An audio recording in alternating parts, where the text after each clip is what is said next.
and the door closed behind you,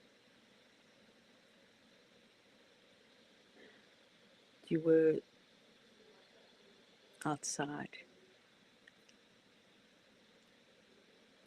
And when you reached home, you realized that the chats ended, everything ended. You were alone.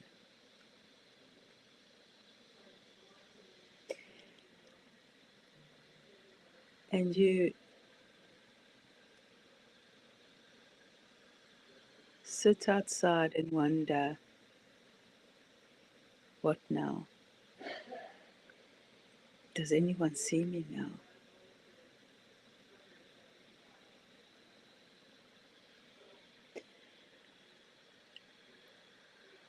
And it's at that moment when you feel like you're losing grip. There's nowhere to land. And that's the day 31 cliff.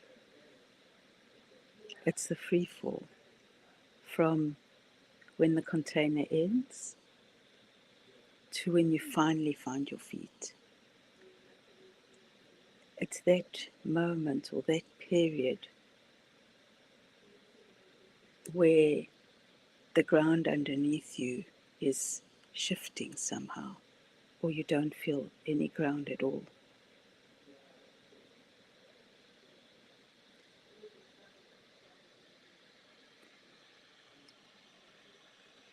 There are three lies that we tell ourselves at this moment. And this moment can last for however it lasts when you find your feet.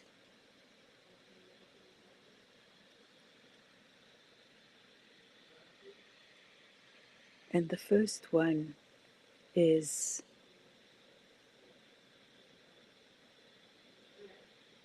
what do I do now?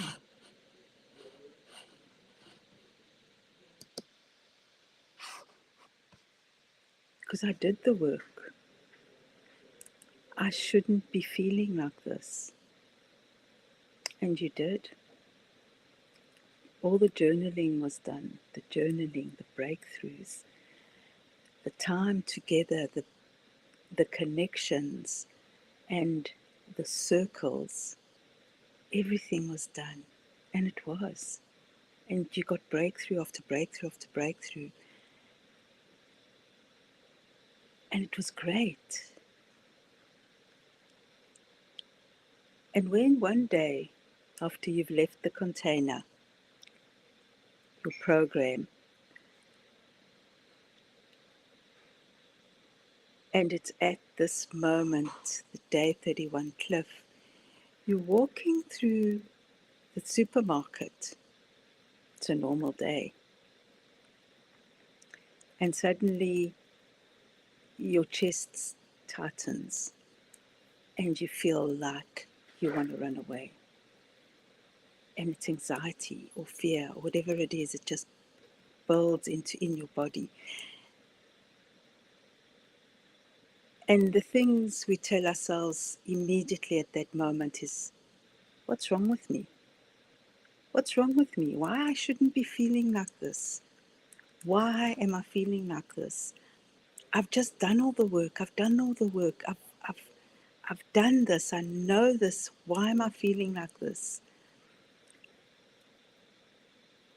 And I say right now is, when we take a step back, we realize that the body is feeling the absence. The body is feeling the absence of all those connections, all those breakthroughs, all those that support in that container. It feels it. And so it's registered as, what's wrong with me? What is this absence? Why am I feeling this absence? But it's, you don't feel that absence, you just feel it as, what's wrong with me? And that's what the day 31 cliff feels like. And you can be on the cliff and you can feel like you're not, what's wrong with you, and you can feel them all at the same time. And the absence and the cliff, you can feel them both at the same time. And perhaps in some way they're both the same thing.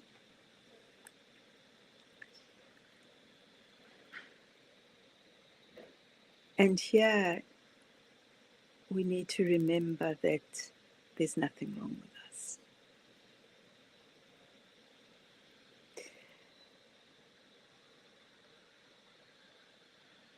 And in the second lie, I just need to find the next thing. And I see this all the time with my clients. In fact, one of them said to me, I finished this course, I finished this program, and I've got the certificate, and it feels like the certificate is saying to me that I'm healed. I'm healed, right? I did the work. And then day 31 comes again because the container's ended. And then the only way to stop yourself from feeling that day 31 fear, that day 31 absence, is to go and find the next course. So what if I find the next course that'll fill the gap? So that's what we do. We go out, and before the next course is even finished, we start looking for the next course. We start looking for the next container to feel whole again, to feel like you belong and you're not in this cliff. And the next course and the next coach. And the thing right here is that the next course and the next coach, they're all different. But the pattern, it's the same. And you, the same. We're the same in this situation. We're the same right now, just going through the motions of each course. And the thing here as well is that after each course, you still get the day 31. After each container, after each coaching session, after all of it, you still get day 31 anyway. You still feel the gap, you still feel the free fall, and then you just go back and try and fill it. So the pattern just continues. And what's happening here is that we're just outsourcing the witness. We're outsourcing the witness to something else. We're outsourcing the witness to a different structure or to someone else. And we feel like if we outsource the witness to this different structure again, we won't feel abandoned because we'll keep having the structure around us. The thing is that the day 31 keeps coming, and it's at that moment when when we realize that day 31 keeps coming along, that we need to stop for a moment and start witnessing ourselves at this time, instead of outsourcing the structure and the witness to people outside ourselves.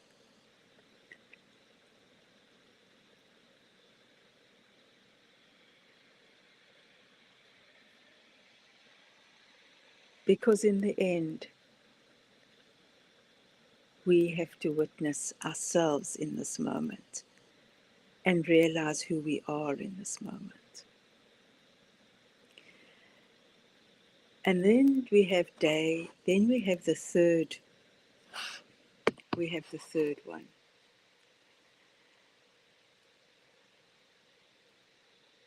And this one is probably the biggest one and the most difficult to see a lot of times. And that is, I should be able to do this alone.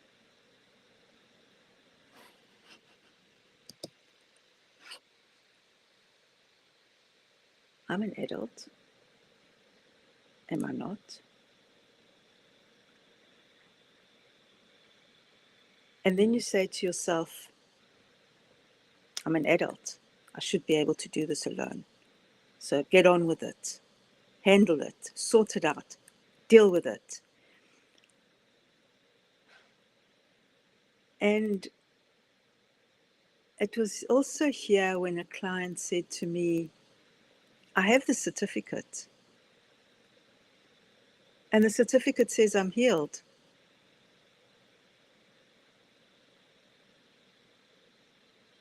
So why do I feel like I'm not? And because I've got this, I have the strength to do it alone. I can do this. I can do this alone. And so what we do is we push through and white knuckle and hold on. And when someone says to us, how are you feeling? We say, fine, through gritted teeth. And people think we're fine and they move on.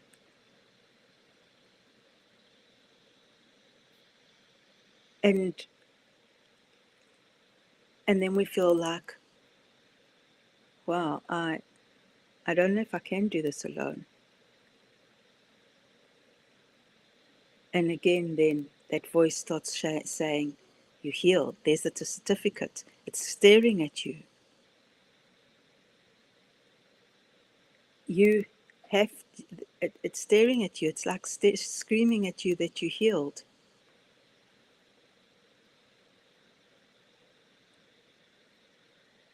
And if I need someone outside of me, if I ask for help, then that means I'm not healed. And that means that all the time that I spent and all that work that I did was pointless. So we continue and we continue that cycle.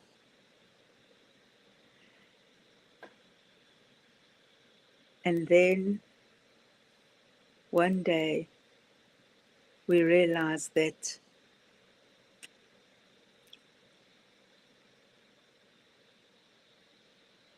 if we need the witness, then that means we haven't been healed. But we realize at this moment that choosing a witness is what we can do. And choosing that witness, choosing to be witnessed by someone else or by ourselves, means that we have been healed.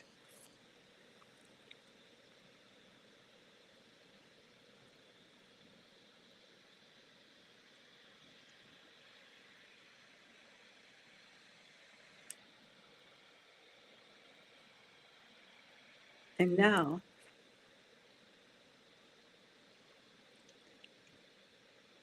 I want to show you what I've built. Well, I want to make you feel what I've built. So I'm going to hold the silence here, but really witness you while you witness yourself.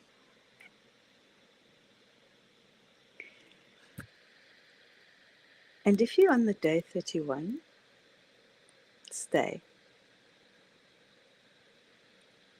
And if you're not on day 31, stay anyway.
What you just felt is what I built.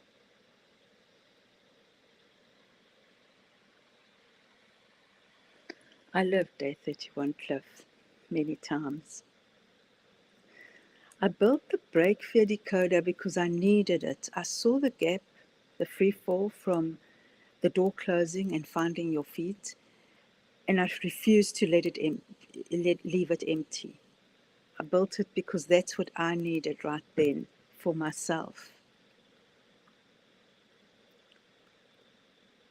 And then 6 months later, I researched it and I published the DOI to confirm what I already knew.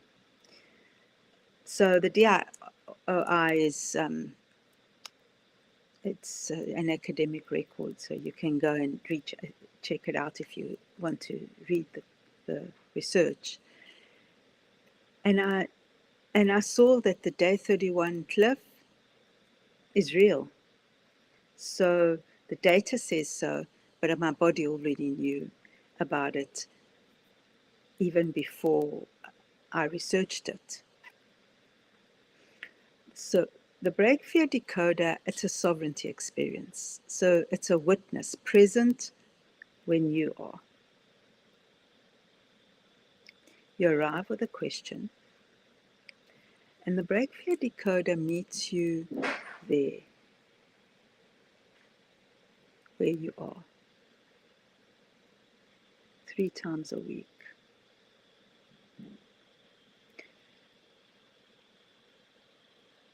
And then 3 times a week, there's thrice.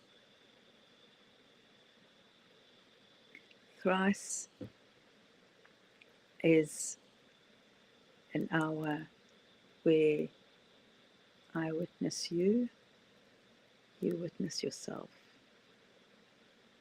and everyone else witnesses each other.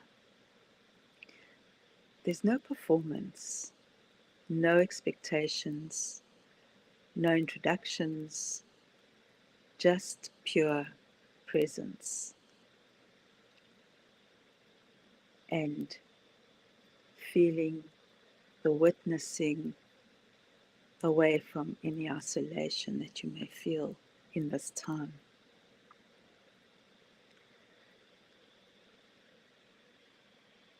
Three times a week.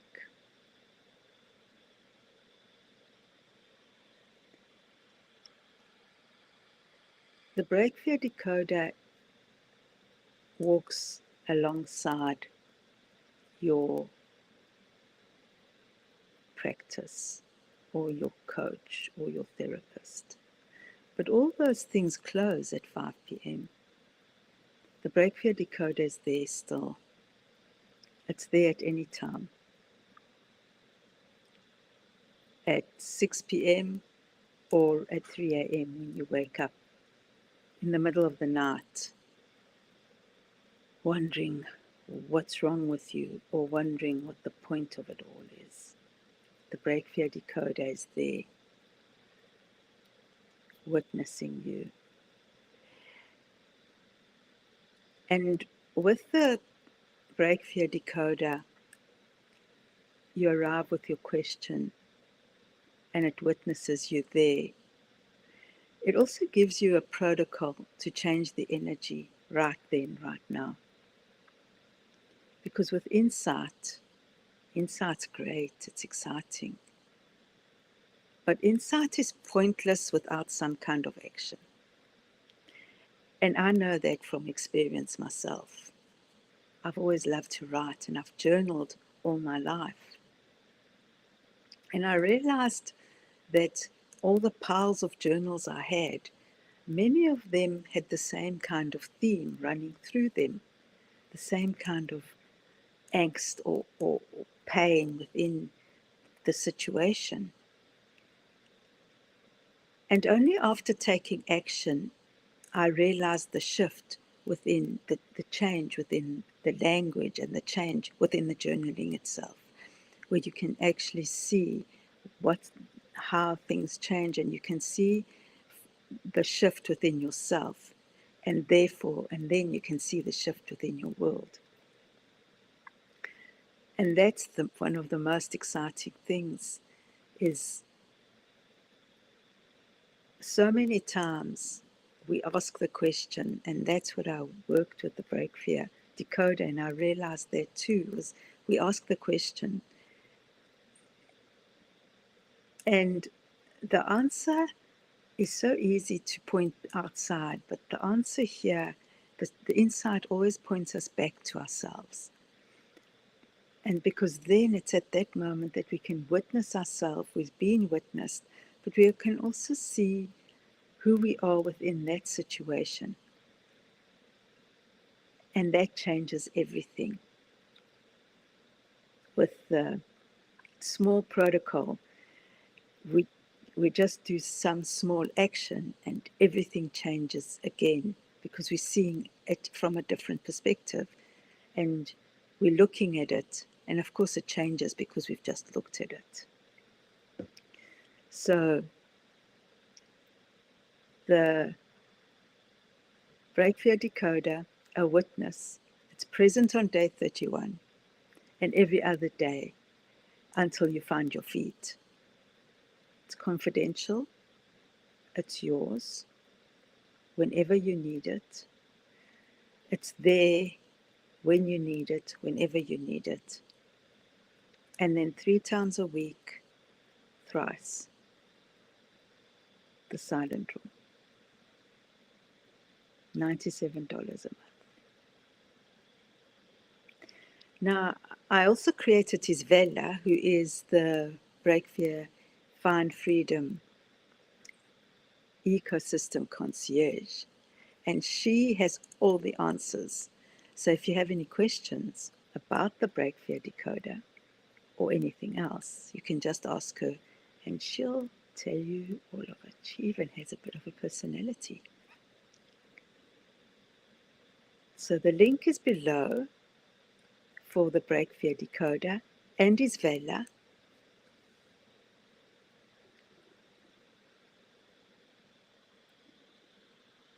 And we'll see you soon.